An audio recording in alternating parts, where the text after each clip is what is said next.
I draw a webcomic called The Thrilling Adventures of Lovelace and Babbage. If you've taken Computer History 101, these are probably familiar names to you.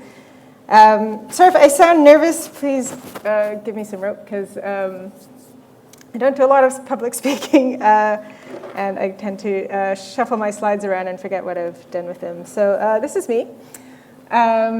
I draw comics on the side, generally. Professionally, I'm an animator. I started as a hand-drawn type animator, starting with the Iron Giant, moved into digital, and I just finished on the Jungle Book that's coming out this spring.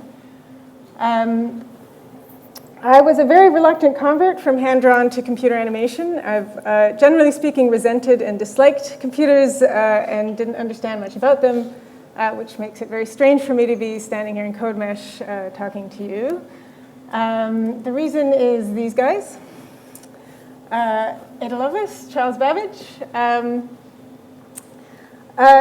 They came across my life and changed it dramatically. About 6 years ago, a friend of mine, Sue Sharman Anderson, started a web festival called Ada Lovelace Day, which you might be familiar with, encouraging people to blog and tweet about famous women in tech and the sciences.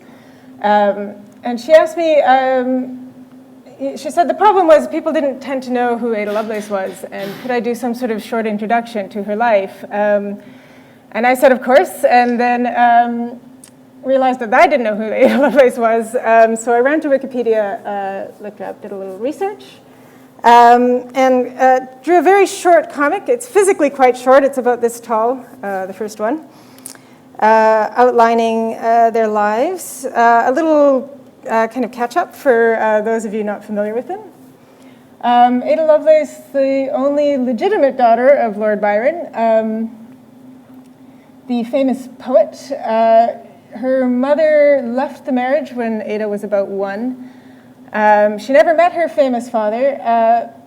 Her mother was very concerned that Ada would inherit the Byronic temperament, which was called the poetical temperament, and as a sort of a corrective to this, she had her educated heavily in mathematics and logic, which was considered to be the opposite, I suppose, of poetry, and therefore would be this countervailing influence on her psyche. The other person in this story is Charles Babbage, just to remind you what he looked like. That's him. Babbage was Lucasian Professor of Mathematics at Cambridge, a chair held by Newton, currently held by Stephen Hawking. So he was a pretty clever guy. And he set himself the task of trying to correct errors in mathematical tables. Back in the days before calculators, if you had to do a complex calculation, rather than getting out a piece of paper, you would have these enormous books of logarithmic tables, basically. And you would just go down the line and look up your calculation. The difficulty with these tables done is that, of course, they were done by humans. That's the only computers they had. And they were full of errors. So he set himself the task of inventing a machine that could do mathematical tables and print them without error. He called this the difference engine because it solved sums by the method of differences. He successfully built a small model. It's about this big. You can see it in the Science Museum in London. It's a beautiful machine. I recommend going and having a look at it.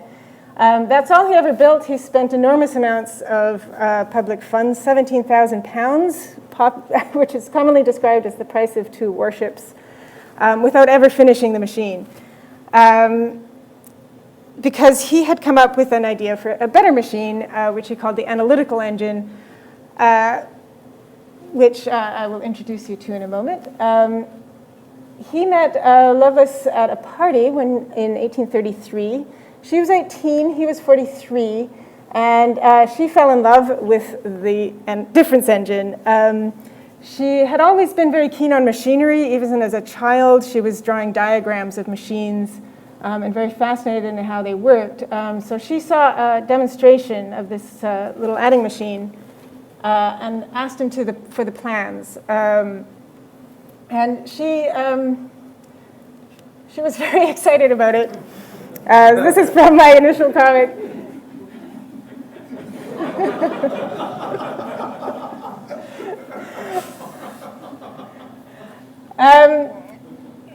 What she was interested in the difference engine, of course, but what she was really fascinated by was the analytical engine.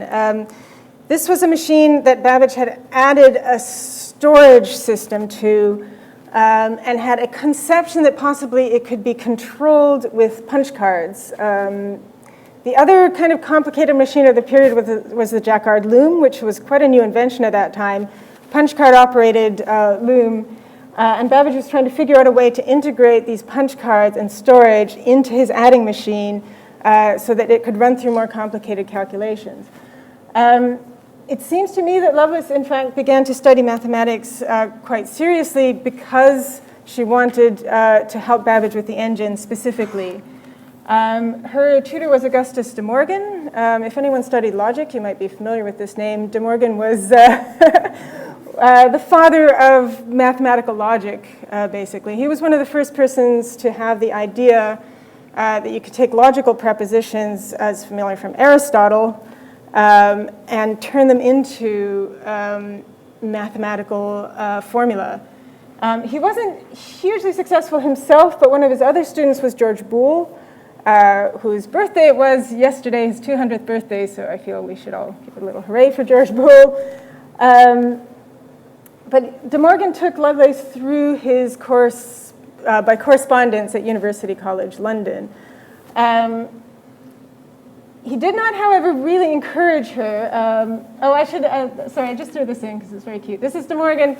I should say this idea of symbolic logic was very controversial at the time, and not a very popular theory of mathematics. The idea that symbolic logic could be used with other things than numbers was a really unusual thought. So this was his reply to an objection to the idea of symbolic logic. 2 to the nth when n equals infinity. Of course, anyone could destroy this argument with 2 to the nth infinity plus 1. But anyway, so after this study with De Morgan, while De Morgan was developing symbolic logic, Lovelace became convinced that these operations of symbolic logic could be applied to Babbage's engine. She was very obsessed with this idea, and as part of kind of her studies into the machine, she wound up translating a French article on Babbage's engine. Babbage himself never published anything about his machine in his own lifetime. The only publication on it at the time was a transcript of one of his lectures by an Italian who wrote it in French. She did a translation into English of this French article and began to add footnotes. It was not normal for women in this period to write scientific papers, but they did sneak in to the publishing pipeline by doing translations, like her other mentor, Mary Somerville, who translated Laplace.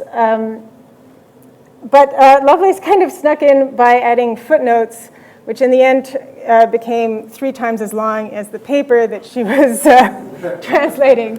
And in the footnotes to the paper is a lot of the most important concepts of computing, the idea of loops, several programs, and most importantly, general computing, an enabling mechanism to combine together general symbols in successions of unlimited variety or extent. The enabling link is established between the operations of matter, the most abstract mental processes of the most abstract branch of mathematical science. This is the first appearance of general computing theory. This is her 1842 paper. Unfortunately, De Morgan did not really encourage her in her studies. He wrote a letter to her mother shortly after she published this paper, expressing concern that her mathematical powers were too much for her frail woman's body to contain. So he thought that soon the struggle between mind and body would begin. Unfortunately, he was a bit prophetic. Lovelace did inherit some of the mental illness that her mother was worried about from her father, Byron. She was probably bipolar. A few years later, she died of cancer as well. So that was the ending to the story. It's a very sad story. Babbage never did build any of these machines. There was no computer for another 100 years. It's a bit of a dead end in computer history. So I thought this was a terrible ending. So at the end of my comic, I threw in this gag. I should say when I drew this, I had no intention of actually doing a comic about Ada Lovelace and Charles Babbage fighting crime. This was a joke. And so I drew this little biographical strip containing the information I just told you, put it up on the internet, and went to bed. And the next day I woke up, and it was in Wired saying, this person is going to do a comic about Ada Lovelace and Charles Babbage fighting crime. So I succumbed to peer pressure pretty easily. So I started drawing this comic. I think I was thinking of the Avengers.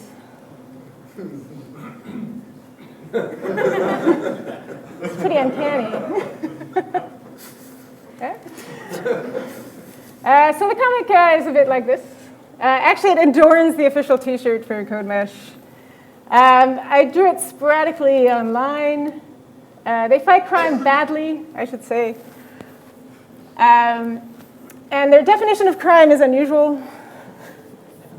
Of course, Babbage was very famous in his lifetime for his massive 20-year campaign against street music. He tried to get it outlawed and was mostly famous at the end of his life for these fracas he would get involved with on the street. And Lovelace, of course, was brought up to destroy all poetry. I'm a bit of an obsessive nerd about stuff, so in addition to these sort of fantasy adventures in the comic, I began to add footnotes. I was extremely fortunate because the start of the comic coincided pretty exactly with the launch of Google Books. The Google Books project was the scanning and wholesale dumping of all of human literature as scanned in libraries. And one of the wonderful things about it is it takes all this text, ephemera, minor journals, little books that nobody would ever read, and dumps them online and makes them searchable by any random clown. And so you can discover all sorts of fantastic things, especially on a subject like Lovelace and Babbage, because Babbage was very famous. He's sometimes described as this sad underdog who everybody ignored, which was not true. Babbage was extremely famous. He was specifically famous as a super genius who had invented a wonderful machine. As you can see, his calculating machine was an endless subject of monologue, which tells you a lot about Babbage. So there was a lot of appearances of them in newspapers and whatnot. So I could find this treasure trove of stuff. Babbage the logarithmetical Frankenstein, as he's described. Actually, this is the write-up of a conference, much like this. This is Babbage in Punch. I'm not 100% sure that this is Babbage. He's not identified in this cartoon, but this is someone who's extremely angry at having his invention not featured in the Great Exhibition of 1851. And Babbage, in fact, wrote an entire angry pamphlet. Why is my difference engine not in the Great Exhibition? So I'm pretty sure that's him. You could also read a lot of Babbage's own writing. Babbage wrote a lot about every subject except mostly his difference engine. This is, in fact, weirdly from his pamphlet on the Great Exhibition. And he's kind of describing how brilliant this machine is and why it should be in the exhibition.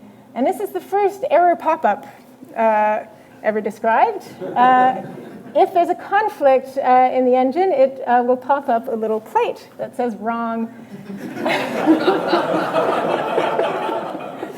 A bit later on in his autobiography, he adds the continually ringing loud bell, which I'm sure would be delightful if you were coding. I use this in the comic. Lovelace is the programmer, obviously, so she's constantly at war with these wrong pop-ups. in her code. You'll notice she's swearing here. This comic is meticulously sourced. Every single part of it is, if not true, at least truthy. Lovelace was described by the New York Mirror in 1833. You probably can't read this because it's super blurry. It says, "Oh, fie, it is said that Ada Byron, the sole daughter of the noble bard, is the most coarse and vulgar woman in England." And she does swear in her letters very unusually for a Victorian woman. She was an unusual character in a lot of ways. I actually used this in the comic. Let's see how Lady Lovelace is getting on.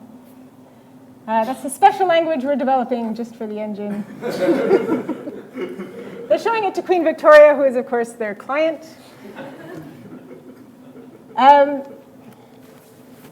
So along with, all this fun stuff, I did have the opportunity of making some genuinely marvelous scholarly discoveries on Google Books.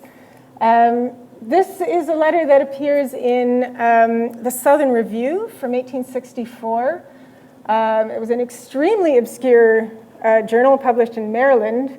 It reads very much like a church circular. It was only published for 3 years, so we're very fortunate that this was in whatever library Google was scanning at the time.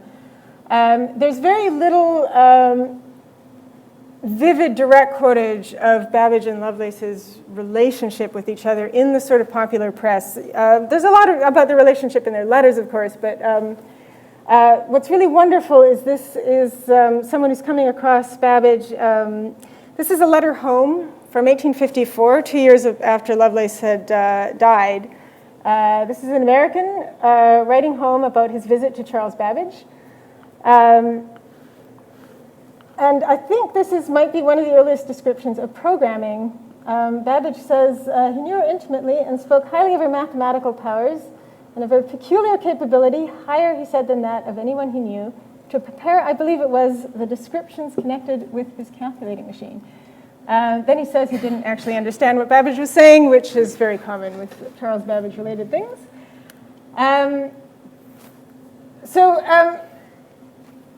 This fellow's failure to understand the analytical engine is widely shared. One of the things that I had a really hard time with when I was doing the comic, which, as I said, I wanted to be very accurate in every way, except for actually containing a difference engine, is that there were very few good descriptions of the analytical engine. It's a very famous machine, the first computer. Everyone's heard about it. Everyone's heard of Babbage. Everyone studies them in Comp Sci 101. But what I did find was there was very little description of what the machine actually looked like and specifics of how it worked. I tended to draw it in the comic as this enormous labyrinth of gears. The machine in the comic obeys Moore's law, except that it doubles in size every 2 years. So it's slowly taking over London. But this is quite vague, it's cartoony, and I wanted to know what it actually looked like. You can get some impression from the difference engine. Babbage's plans for the difference engine were never completed, of course, in his lifetime, but in the year 2000, a difference engine with printer was actually built by Dorn Swade at the Science Museum. This is a replica in the Computer History Museum in California. And they run this one, and you can hear the wonderful sounds it makes. If you can hear this.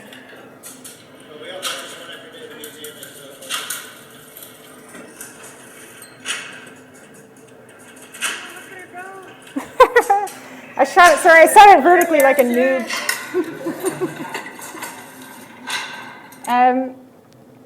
So that one was finished. Whoops. Present. There we go. But that's the difference engine. The difference engine is a very, very different machine from the analytical engine. The difference engine is a tiny, tiny fragment of what the analytical engine would have looked like. It doesn't have programming, storage, loops, any of the fancy stuff. The main thing that I think everyone with a cursory knowledge knows is this. This is Plan 25. Babbage produced many, many meticulous plans of the engine. I should stress that this was not a theoretical machine. in the same way as Turing's machine. In a sense, it's the opposite of a Turing engine in that the mechanics of it were meticulously worked out. All the weights, the pressure that you would need to lift the weights, all the tiny levers, all the cams were worked out. It was actually the theory part that Babbage wasn't that interested in. He was primarily a very intense hardware guy. So there's thousands of diagrams. I should say this is by one of his assistants. That is definitely not Babbage's handwriting, which is nowhere near that neat. So the machine is very worked out, but I was really startled to discover that no one had ever done an elevation of this or a visualization. For me, at least, I look at this and I go, ooh, pretty, and then I go, oh, it's just a bunch of circles that I have no idea what they mean. So I set to work to build one virtually. I'm very lucky in that I work in visual effects by day, so I have access to the equipment and knowledge and whatnot. So this is my visualization of the analytical engine. I should hasten to say this is a cartoon version. For one thing, most of the engine would probably be invisible because you would have to frame the entire thing in extremely solid structure. The analytical engine is a whole bunch of tiny gears, any one of which being out of alignment will stop the machine. So you'd have to basically surround the entire thing with the cage. I very much doubt it could be freestanding like this one. But that's accurate to size and hopefully accurate to mechanism. I assume that this is a crowd that I can talk through quite quickly the operations of the machine. The long columns down the back is the store. Each column is a number, basically. The difference engine held 20-digit numbers, so it's a column of 20 gears. If you turn a gear to 5, that holds 5. Then you turn above it to 1, then that holds 15. Babbage wanted the analytical engine to have 50 decimal places, which is a lot of decimal places. That's why it's so tall. But the mass of the machine is actually just the number of decimal places.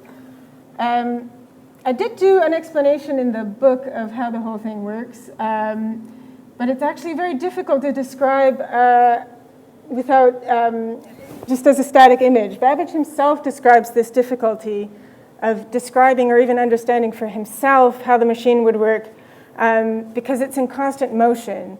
Fortunately, I'm an animator, so I could start doing some elevation. So basically what I did is I just took the plans, did an elevation from studying quite technical papers. I should say most of my knowledge of the engine I owe entirely to Alan Bromley, the late Alan Bromley, unfortunately, who in the 70s and 80s wrote a series of papers going over Babbage's papers and explaining how they worked. Actually, I'll skip that. So this is an operation run through the whole machine. The green bits are driven, the red bits are driving the operation. So I'll just go through this piece by piece. You can see this sort of lollipop shape. The big round thing at the end is what Babbage called the mill. It's the processor. And the long column down the back is the store. So each column is just a number, and the storage goes back an ambiguous distance because Babbage was never clear as to exactly how many numbers he wanted the machine to be able to store. He said maybe 150, maybe more, maybe 500, maybe 5,000, because it's imaginary, so he could just keep adding columns to the end. It took 3 types of cards to run a program. The first type is the number card, so we'll come around. The number card is just a card that holds the 50-digit number that's going to be fed into the machine. It's basically, it's just a card. It's got 50 columns of 10 places each. Where you have the number, you don't punch a hole. So it's mostly holes, except for one bit without a hole. And if it doesn't have a hole, when it pushes against the lever, it pushes the lever. All the other levers remain static. They just go through the holes. That's how these punch cards work. It's exactly like a Jacquard loom card. Sorry, I actually put them up here because I knew this was having issues with the overview, number cards. There we go. All right, so you can just watch this loop happily. There. So the number card, there we go. The number card reads the reads the numbers into the store. So you program the number onto the card. It pushes the levers. Those levers hook up each bit of the store, and it reads just with a series of racks. So if you have a 5 on that position on the card, it just turns the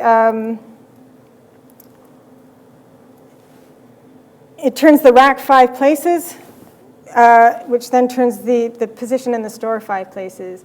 The number card would also hold, I'm not clear, and I'm not sure if Babbage was clear as to whether the address was on the number card or on the variable card, which is the next card that we're going to meet.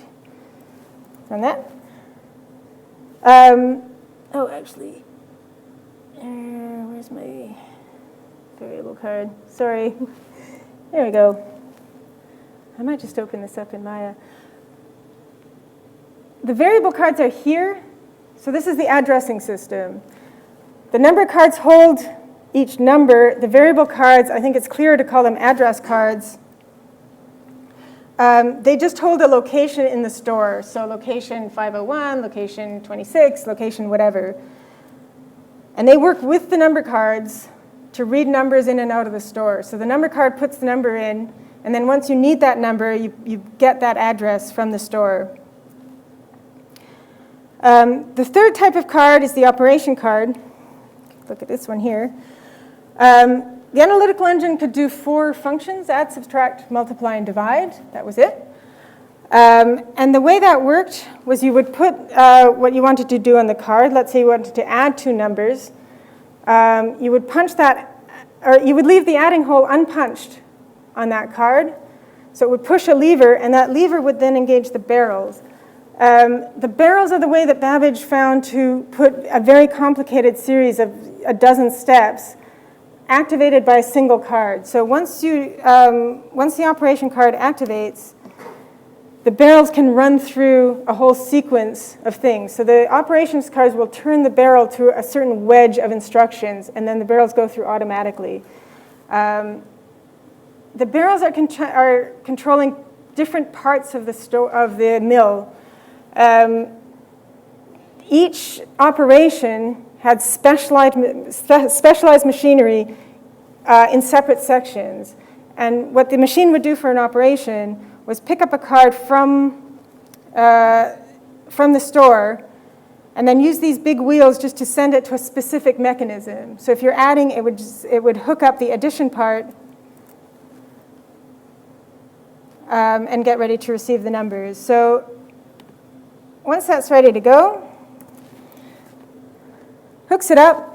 Addressing system picks up 1 number from the store, picks up the second number from the store, feeds it in, and then the barrels run through a wedge of instructions. So in a sense, the operations card are higher level language that's controlling the barrels.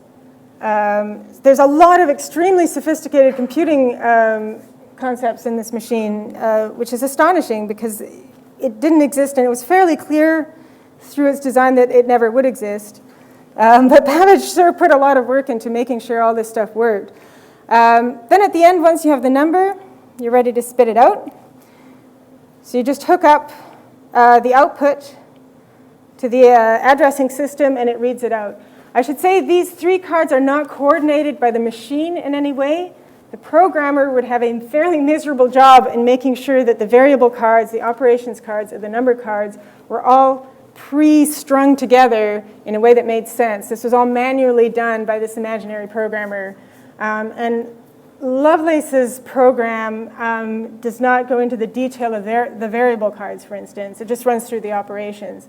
Once you actually sat down and had to make a workable program, you'd have to figure out all the addresses and string them together with the operations card and then hope you got it right. Otherwise, you get those error pop-ups.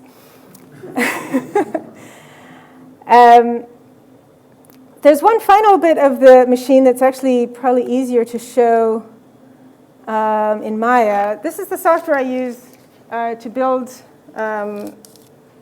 these models. And this is actually the software we use for film.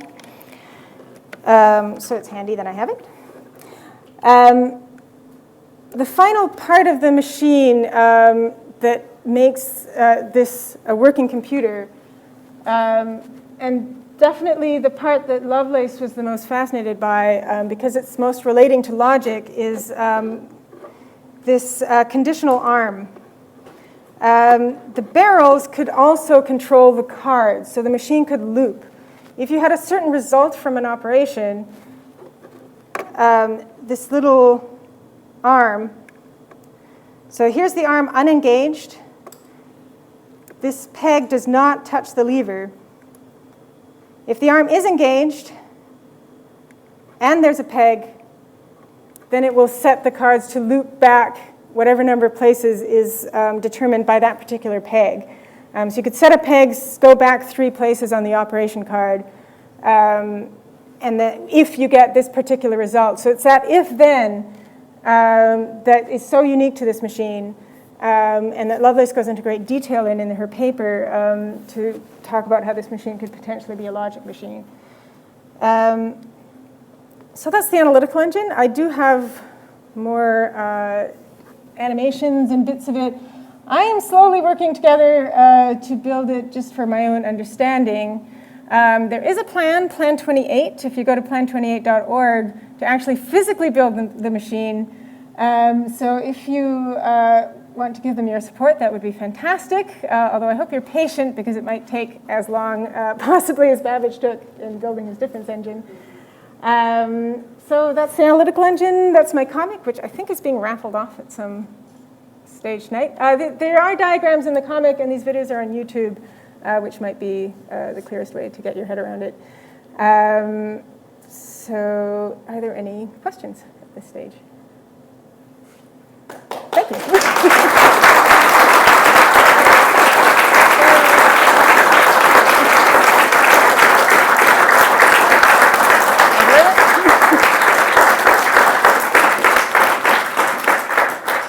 Make sure you repeat the question. Oh, okay. Yeah, I think we've got 10 minutes for questions, do we? Yeah. Okay. Anybody have any questions? Yep. Where can we find the comic online? 2dgoggles.com. If you Google Lovelace and Babbage comic, I'm pretty sure it's the top hit. But the website is called 2dgoggles.com. Most of the comics are online, although in a somewhat shambolic order. Yes? I think you were the one who mentioned that this machine was projected to cost 2 battleships. Is that still true? Oh, no, that's, if we built one now? Well, I don't know. They built the difference engine. Babbage actually spent the cost of 2 battleships on dev, with their, and only succeeded in building that little thing. Although, I mean, he gets a lot of stick for that, but he had to develop a lot of new techniques for precision machinery, which are believed to have really helped the Industrial Revolution in England at the time. That was the most precision parts making that was required. So it was a little bit like a space program in the sense that it was something that might not have had that much of a practical purpose, but making the tools wound up being really helpful. When they built this, the Science Museum's one, I think, cost £1 million or something like that. The second one only cost $100,000, and that was bought by Meyerhold for his living room. Although he's lending it to the Computer History Museum in California for some unknown amount of time. He might reclaim it for his living room at any moment. In terms of the analytical engine, I have no idea how much it would cost. A lot, but not too much. 3D printing is a thing now. We could probably do it that way. Other questions? Yep. So to the person who wanted to find your comic online, it's brilliant, but not nearly as brilliant as the book. That's true. You should definitely buy my book, which is available at all fine bookstores. And a lot easier to read, I'm sure, than the comic is. So one thing you didn't mention about the book is that it has many other characters in it besides Lovelace and Babbage. Yes, I mean, Lovelace and Babbage were hugely social people, and I think something that I hadn't realized when I started the comic was how tiny the intellectual world in the 1840s was. Everybody knew everybody else. They both knew Michael Faraday. They'd had dinner with, Brunel. I mean, there wasn't a single figure in science in that period who they did not know intimately, go to parties with, to have dinners with, go to house parties with. So it was a very tiny intellectual circle. Except for Boole, who I've actually just been reading De Morgan's correspondence with Boole, and they fail to mention Charles Babbage even once in the entire correspondence, or Lovelace. I'm really annoyed with them about that, actually. But Boole was in Ireland, so that's too far, I guess. Other questions? Yes? Well, first I want to say that's a fantastic talk. I think it's only was a book cut out to meet that. My second thing is, when's the film coming out? I'm doing it one frame at a time. Oh, sorry. When's the film coming out is the question. I'm playing with some animation myself of it, and there are undisclosed plans that I can't talk about of some kind. I can't really talk about it, but I mean, I worked in development for a long time, so sort of a patient lack of expectation is probably the best attitude to take. Yes? So yeah, that was excellent. My question to you is, of all the different correspondence that you've read, what's your favorite bit of the correspondence? Oh my gosh, they have... Oh, sorry, what's my favorite piece of correspondence? Between Lovelace and Babbage, they had, during the time that she was writing those footnotes, which took about 9 months, they exchanged dozens of letters, which are enormously entertaining. Babbage and Lovelace were both huge personalities. They weren't polite, Victorians who only ever talked about math. They were both very eccentric, very arrogant, very opinionated. I think actually for me, there's a wonderful line that kind of connected with the swearing bit with Lovelace, that Babbage had lost the big program, which is this enormous fold-out Bernoulli number calculus thing, when he was doing corrections. So there's this little, he writes this note to Lovelace saying, note A is with me, note B is with you, note C is note G, where is it? Question mark, question mark, question mark. And then Lovelace writes back, I guess I'll have to do another one. I'm very inclined to swear at you, however, you will allow. So they're very, very informal with each other, and there's tons of really fun stuff in their correspondence. Other questions? Yep. Is this correspondence online, or do you have to go to museums to... You have to do a lot of digging. Is the correspondence online? There's a book called Enchantress of Numbers, which is transcripts of Ada's correspondence. Unfortunately, it doesn't have Babbage's replies. If anyone has access to IEEE, computer history annals, if you're an academic of some kind, or if you want to troop over to the British Library, as I did, there's a wonderful article. Oh gosh, it's from 1973, and it's 83, and I'm completely blanking out. Husky, John Husky, just basically transcribed their correspondence back and forth during the writing of the notes, and that is by far the best source. If you're not interested in just the gossip of the love life and blah, blah, blah, that's by far the best source of Lovelace and Babbage letters. They're just wonderful. And that's the whole thing. It's about 20 pages, and it's just great. It's all you need. There is a plan to put Lovelace's letters online, but all of this is very difficult. They're privately held by different people, and people are weird about digitizing stuff. So it's people are trying to do it, but it's not easy. Other questions? We've got Sorry for time. So I don't want to send you out early, because although there might be drinks. It's, We have 2 minutes left. oh, 2 minutes left. Ah. Oh, here, well, I can show you my beautiful. So these are some of the bits I've built, which is probably a good. There we go. So these are some of the parts of the engine that I've done. So this is basically what I do. I've just take a diagram online, put it in Maya, do an elevation, which is not straightforward ever. Like, it's very, very unclear what they look like from other angles.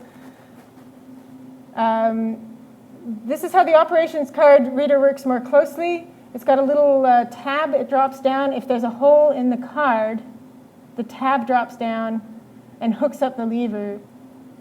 If there's no hole, the tab doesn't drop. It's a whole barrel, which you've just seen. There's also, oh, it's not there. Let's see if we've got 1 minute. I'll show you the last, although it's probably too hard to explain. The most elaborate, Babbage's favorite piece, which is why I should show this. By far, Babbage's favorite bit of the engine is the anticipating carriage to carry the ones. And this took me ages to figure out, but he's using all these little and pegs, basically. It's what we would now call a rod logic. If there's a 9, let's see, how can I zoom in here?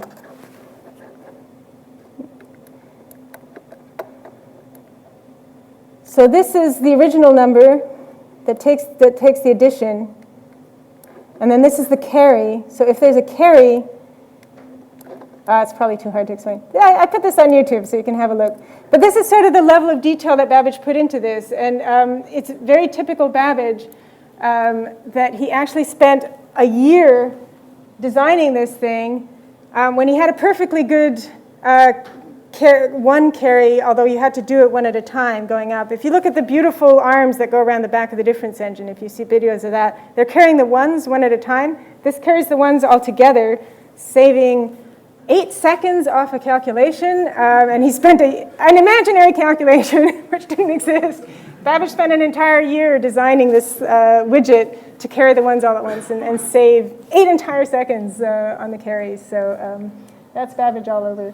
So yeah, that's the fight. So Babbage would be very pleased for me to show this as the final parting word. But thank you very much.